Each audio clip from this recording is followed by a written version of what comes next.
Praise Lord. ലേവ്യ പുസ്തകം 24 അധ്യായം 1 മുതൽ 23 വരെയുള്ള തിരുവചനങ്ങൾ. യഹോവ പിന്നെയും മോശയോട് അരുളിച്ചെയ്തത് എന്തെന്നാൽ, ദീപങ്ങൾ നിത്യം കത്തിക്കൊണ്ടിരിക്കേണ്ടതിന് ഇസ്രയേൽ മക്കൾ നിലവിളക്കിന് ഇടിച്ചെടുത്ത തെളിവുള്ള ഒലിവെണ്ണ നിന്റെ അടുക്കൽ കൊണ്ടുവരണമെന്ന് അവരോട് കൽപ്പിക്കാം. സമാഗമന കൂടാരത്തിൽ സാക്ഷ്യത്തിൻ്റെ തിരശ്ശീലയ്ക്ക് പുറത്ത് വൈകുന്നേരം മുതൽ രാവിലെ വരെ കത്തേണ്ടതിന് അഹ്റോൻ അത് യഹോവയുടെ സന്നിധിയിൽ നിത്യം ഒരുക്കി വയ്ക്കണം. ഇത് തലമുറ തലമുറയായി നിങ്ങൾക്ക് എന്നേക്കുമുള്ള ചട്ടമാകുന്നു. അവൻ നിത്യവും യഹോവയുടെ സന്നിധിയിൽ തങ്ക നിലവിളക്കിന്മേൽ ദീപങ്ങൾ ഒരുക്കി വയ്ക്കണം. നീ നേരിയ മാവെടുത്ത് അതുകൊണ്ട് 12 ദോശ ചുടേണം. ഓരോ ദോശ 2 ഇടങ്ങഴി മാവ് കൊണ്ട് ആയിരിക്കണം. അവയെ യഹോവയുടെ സന്നിധിയിൽ തങ്കമേശമേൽ 2 അടുക്കായിട്ട് ഓരോ അടുക്കിൽ 6 വീതം വയ്ക്കണം.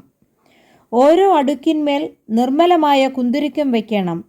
അത് അപ്പത്തിന്മേൽ നിവേദ്യമായി യഹോവയ്ക്ക് ദഹനയാഗമായിരിക്കണം.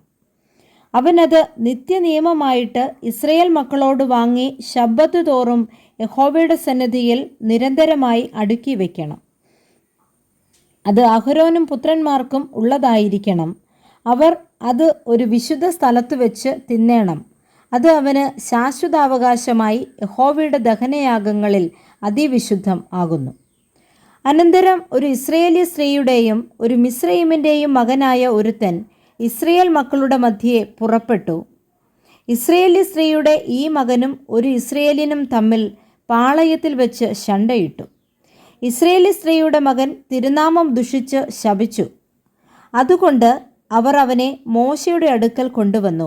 അവൻ്റെ അമ്മയ്ക്ക് ശെലോമീത്ത് എന്നു പേർ. അവൾ ദാൻ ഗോത്രത്തിൽ ദിബ്രി എന്നൊരുവൻ്റെ മകളായിരുന്നു. യഹോവയുടെ അരുളപ്പാട് കിട്ടേണ്ടതിന് അവർ അവനെ തടവിൽ വെച്ചു. അപ്പോൾ യഹോവ മോശയോട് അരുളിച്ചെയ്തത്, ശപിച്ചവനെ പാളയത്തിന് പുറത്തു കൊണ്ടുപോക. കേട്ടവരെല്ലാവരും അവൻ്റെ തലയിൽ കൈവച്ച ശേഷം സഭയൊക്കെയും അവനെ കല്ലെറിഞ്ഞു കൊല്ലണം. എന്നാൽ ഇസ്രയേൽ മക്കളോട് നീ പറയേണ്ടത് എന്തെന്നാൽ, ആരെങ്കിലും തൻ്റെ ദൈവത്തെ ശപിച്ചാൽ അവൻ തൻ്റെ പാപം വഹിക്കും. യഹോവയുടെ നാമം ദുഷിക്കുന്നവൻ മരണശിക്ഷ അനുഭവിക്കണം. സഭയൊക്കെയും അവനെ കല്ലെറിയണം. പരദേശിയാകട്ടെ സ്വദേശിയാകട്ടെ തിരുനാമത്തെ ദുഷിക്കുന്നവൻ മരണശിക്ഷ അനുഭവിക്കണം. മനുഷ്യനെ കൊല്ലുന്നവൻ മരണശിക്ഷ അനുഭവിക്കണം. മൃഗത്തെ കൊല്ലുന്നവൻ മൃഗത്തിനു പകരം മൃഗത്തെ കൊടുക്കണം. ഒരുത്തൻ കൂട്ടുകാരനു കേടുവരുത്തിയാൽ അവൻ ചെയ്തതുപോലെ തന്നെ അവനോടും ചെയ്യണം.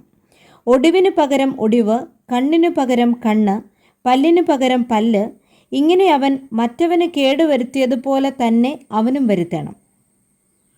മൃഗത്തെ കൊല്ലുന്നവൻ അതിനു പകരം കൊടുക്കണം. മനുഷ്യനെ കൊല്ലുന്നവൻ മരണശിക്ഷ അനുഭവിക്കണം. നിങ്ങൾക്ക് പരദേശിയും സ്വദേശിക്കും ഒരു പ്രമാണം തന്നെ ആയിരിക്കണം.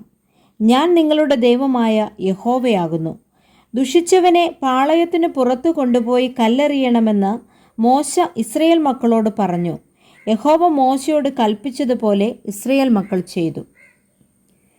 Praise the Lord. വായിച്ച തിരുവചന വേദഭാഗങ്ങളാൽ കർത്താവ് നമ്മെ ഏവരെയും സമൃദ്ധിയായി അനുഗ്രഹിക്കുമാറാകട്ടെ. ആമേൻ.